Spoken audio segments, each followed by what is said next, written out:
Hello creatives! In this video, I'll share with you 10 rules of money to help you master your money, build wealth, and enjoy life to the fullest. We all have rules in life. We have rules that dictate how and when to eat, what our kids should watch on TV, what not to do in public, amongst others. But do you have rules to govern or manage your finances?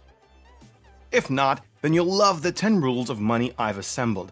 Rule number 6 is close to my heart. Watch out for it.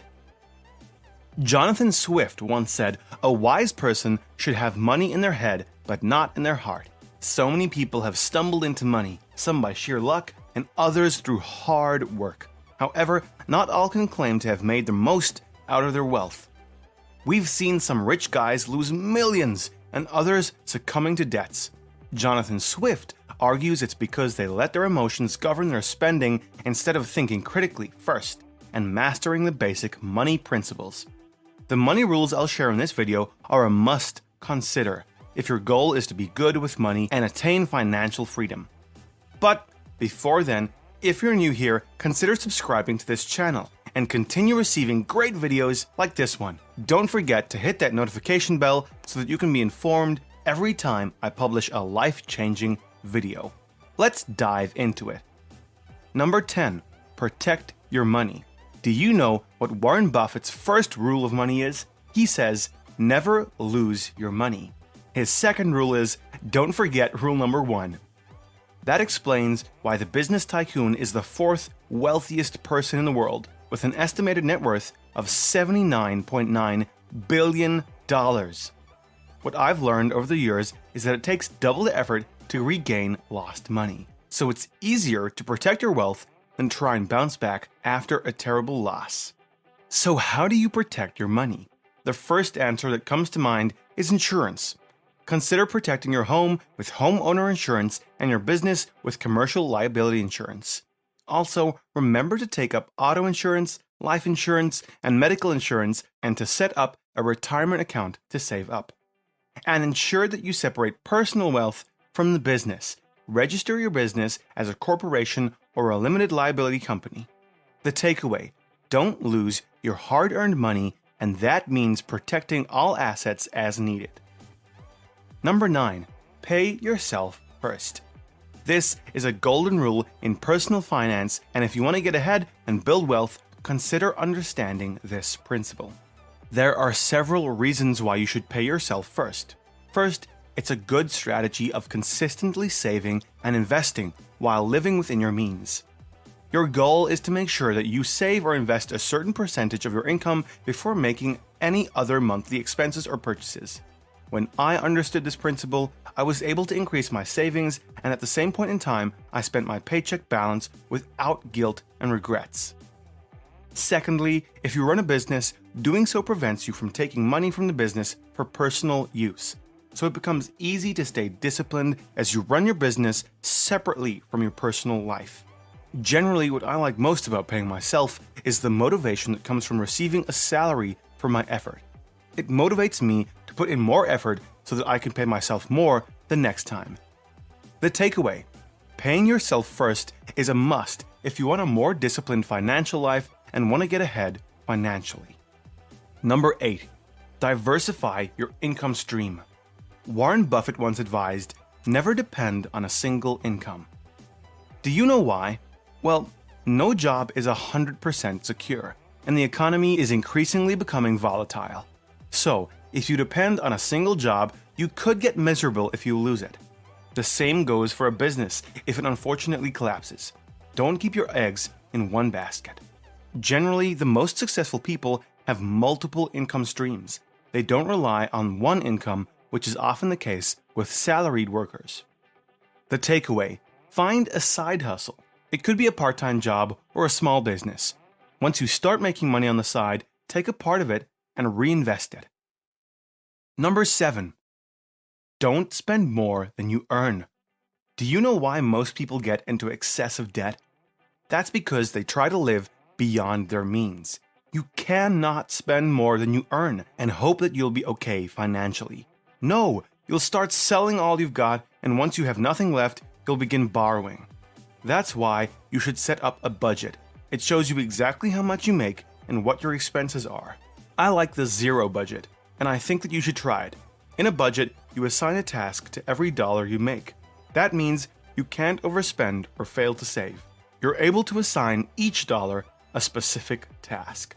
The takeaway: if you are looking to have a more comfortable financial life, you have to bring in more money than you spend. That's why I insist on rule number 8. Number 6. Save up for the rainy day. Emergencies are like rain. You cannot tell when they'll strike. So the best thing you can do is to prepare for them financially. You'll need to set up an emergency fund to take care of your car when it breaks down, fix your leaking roof, and take your kids to the hospital when they get sick. Generally, having an emergency fund calms your mind when a financial disaster strikes. It's typically easy to go through a financial setback and overcome it when you have something saved up.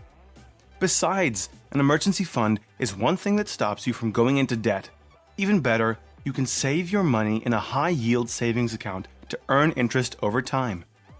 The takeaway: prepare for life contingencies with a high-yield emergency savings account. Number 5. Say no to personal debt.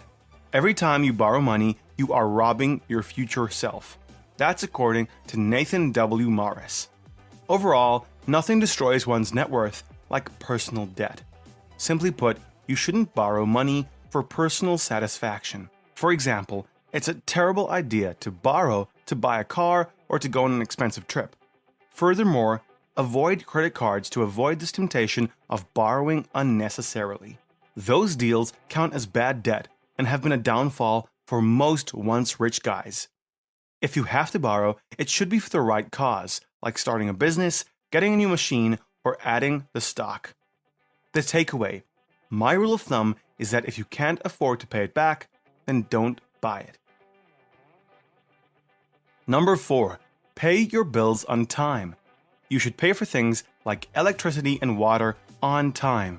Failure to do so may result in unnecessary penalties and reconnection charges, and that'll mess up your budget. Other than risking the unnecessary costs, your credit score may be affected. After paying yourself, the next thing to do is pay your bills. This also includes your rent or mortgage, and also do not forget to pay for insurance. Of course, you have to work within a budget. That means you cannot spend all your money on bills without saving some. The takeaway: do not postpone your bills, as the money may not be there at a later date. 3. Take charge of your finances. You have to take the wheel if you're looking to make the most out of your money. You have to decide what to buy and when to buy, depending on your financial power and need. As I mentioned, you need a budget, which is your roadmap for using your money. The budget should also dictate how much to save. That shows that you are in charge of your money. As John Ron would say, money is only a tool. It'll take you wherever you wish, but it'll not replace you as the driver. The takeaway: if you use money as a tool, then it'll work for you and not the reverse. Number 2. Give some of it away. Most of the wealthiest people in the world give to charity. Warren Buffett, for example, gave $14.7 billion to charity from 2014 to 2018. Within the same period, Bill Gates also provided $9.9 billion to charity. Even though these rich guys give so much, they continue getting more affluent. Indeed, Anne Frank is right when she says, "No one has ever become poor by giving." So, what's the driving force for philanthropy? Well, you have to show personal compassion for fellow humans who need financial help. It could be the kid on the street who went to sleep without food, or the teenage single mom who needs a job. The takeaway: giving to charity is the highest act of humanity. It enables you to change a life with your money. And now, number 1, save up for your future. There are reasons why there are saving accounts and retirement schemes. In general, they are all tailored to cushion you financially in the future. Money is volatile. Unless you have something saved up, then you might experience financial challenges in the future. I like how Robert Kiyosaki explains it. It's not how much money you make, but how much you keep, how hard it works for you, and how many generations you keep it for. So, How do you save up for the future? For starters, learn to leverage tax-deferred accounts like the 401k plan if you're employed.